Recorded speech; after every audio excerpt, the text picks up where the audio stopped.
Hey, what's going on? It's Darius Faru, and in this video, I'm going to answer a question that I'm often asked, and that is, how do you improve your skills?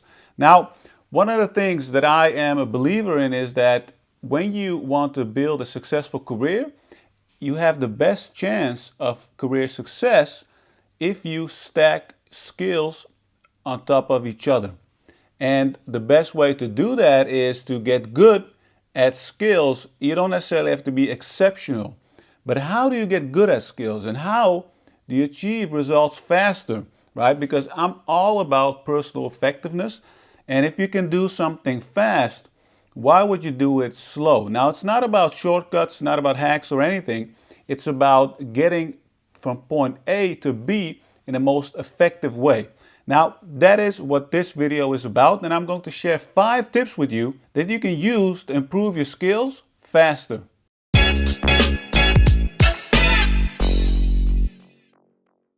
Tip number 1, use best practices.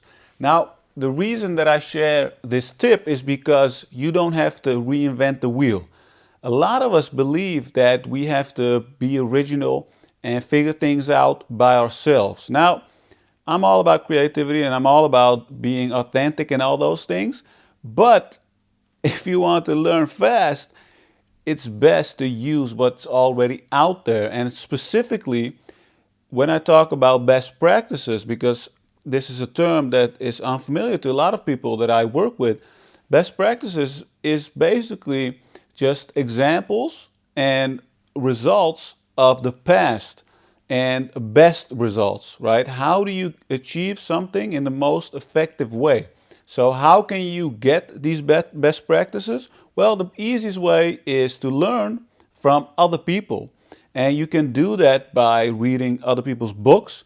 You can do that by having conversations with them, asking a lot of questions, and figuring out how other people have done the things that you want to do. So we have to put our ego to the side and see ourselves as a student. Because if you don't see yourself as a student, you will never learn, right? And if you want to improve your skills, you have to learn specifically from the best. And that is what I always recommend. Don't always, when you try to learn from somebody, look at their track record, look at their experience. I recommend you to do the same for me. Like, don't necessarily believe everything that I say. Look at what I've done. Look at the things that I've published, how much I've published, all these things, and where it's featured, and then make up your mind. But because it's always better to learn from the best, because why is that? Well, because they have achieved the results that you want, and then you can learn from it. And if you do that, you can save yourself a lot of time. Tip number 2, measure and evaluate your progress weekly. Now, learning a skill is difficult, and especially if you want to do it right, if you want to achieve results, it's not easy, and it's not for everybody. And it takes a lot of work. That's why it's not for everybody. Most people prefer to sit on the couch, watch Netflix, or go out, have fun, and live a life of pleasure. Now, I'm guessing you don't want that because otherwise you wouldn't be watching this video. So the next step after you start learning from others, reading books, talking to people, seeking out mentors and all those things, and being curious about how they achieve their results, it's best to look at your progress very critically and measure your progress every week. And what I do is I keep a journal, and I personally do a daily review as well, but I also do a weekly review. So if you're getting started, what I recommend is do a weekly review of yourself and see how much you've progressed. And if you want to progress at something, if you want to measure it, you need to measure yourself on specific things. And the best way to do that is to look at things you control. So how much hours have you put in improving your skills? How many pages have you read? How many people have you reached out to? Look at the things that you control, because that's what you can measure. Don't measure results or anything like that. Don't measure how many people respond to you or how smart you are or whatever, because that is very difficult to do. What you can measure is the work you're putting in. So keep record of it. And it doesn't matter how you do it. If you want to use an Excel sheet, go ahead. If you want to write it in your journal or use Evernote, Doesn't matter. What matters is that we take the time and process what we have learned and write down as well a couple of lessons and see how we are doing, because progress is what we're after here. Tip number 3, get feedback. So once you start learning something and when you start tracking your progress and when you're seeing that you are making progress, it's important to see whether that is actually the case. So what you want to do is get confirmation from others that you are doing a good job. Now, this is not about seeking approval or anything. I can give you an example. When I started writing, when I started studying writing, I didn't put it out there. I started when I was 17 by reading and writing and journaling and all those things. And when I started publishing my articles, that's when I get the feedback from the readers. And I was actively seeking it out, asking people what their thoughts are and asking them to comment, respond to my emails and articles and all those things, because it is important. Everything that we do, other people are involved, right? Writing is the best example. When I write, other people read it. Or when I create these videos, right now, I'm hoping to get your feedback as well on this. What do you think of the video? What are some of the things you like? What are some things that I might improve on, right? The feedback aspect is really important because that will make us think about the things that we are doing, and those tips that we get from people we can use to improve. Now, you have to filter it as well. Sometimes people give you unnecessary criticism, and that can be, that can harm your motivation. And that is something that you want to avoid. So be a little bit mindful of putting yourself out there. You need some thick skin that takes some time.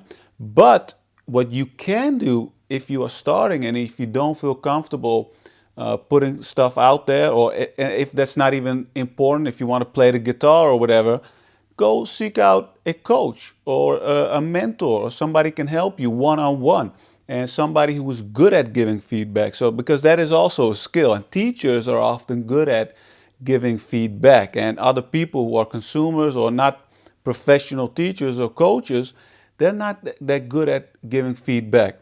So think about that as well. But whatever you do, seek out the feedback, because if you lock yourself up in your room and keep on improving your skills and don't share with everybody else, you won't make the progress that you want.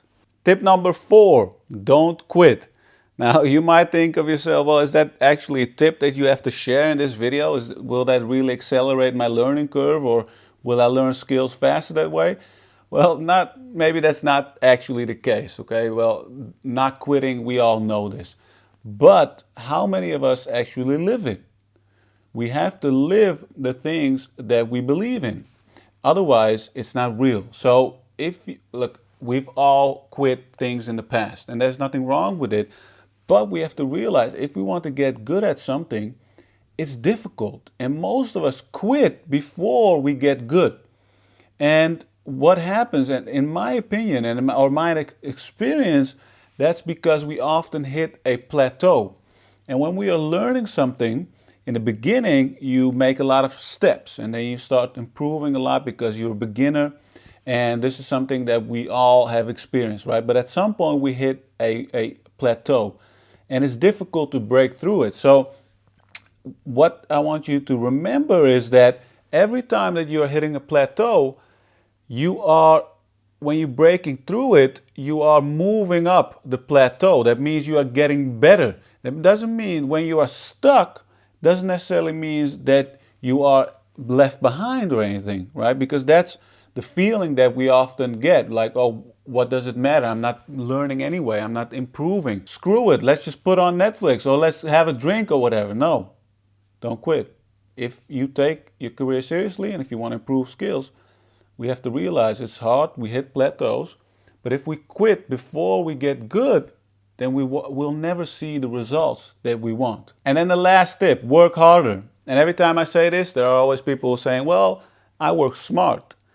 Look, work hard, work smart, whatever you do, make sure that when you are working, you are working. And that's what I mean about when I talk about work hard. So just think about when you are working. Most of us are either preoccupied, we're not fully engaged, right? We're thinking about other things. We're thinking about the weekend or holiday plans or a recent breakup or whatever, a recent fight that we had in a relationship. When we are working, we need to get good at shutting down all the distractions. And what you can do is you have to remove the distractions from your life if you want to really focus on your work.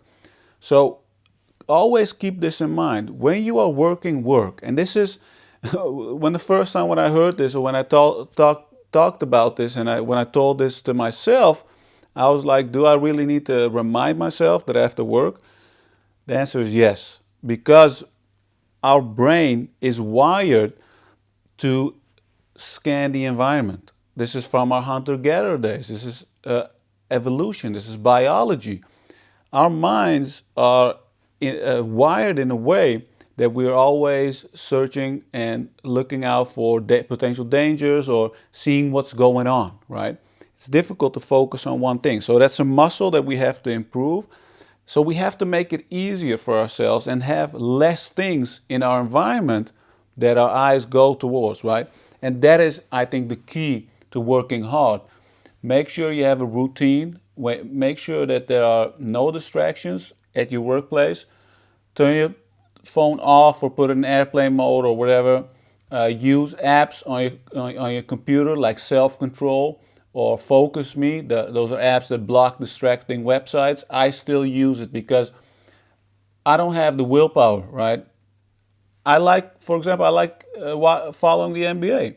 And throughout the day, I think of, hey, what happened to the league? What happened in the league last night, right?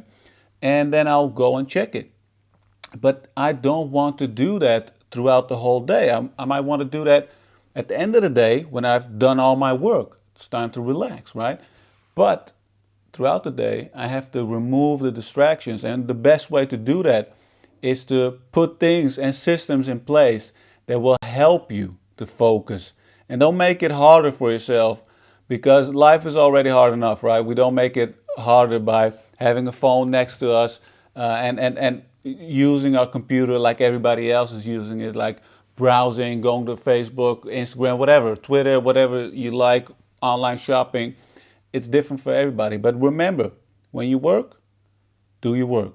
And that is it. These are the 5 tips that I have used. It's very simple to learn faster. And when you are fully engaged, when you are fully focused, when you're learning from others, from the best, when you measure yourself, and when you are very focused about that and very engaged in your work, then you will learn faster because most people don't do these things. They just go through life and at some point they stop learning. So if you want to set yourself apart from the crowd and stand out, I highly recommend you to spend the time on learning the skills that you need to be successful. So thanks for watching this video. I hope you enjoyed it and I hope you found it useful. Like I talked about in point number 3, feel free to share your feedback with me as well, and feel free to subscribe to my newsletter. Go to dariusfaroo.com, sign up. I will send you my best ebook for free as well, and you can always reply to any one of my emails if you have any questions or if you want me to create a video about a challenge that you're facing.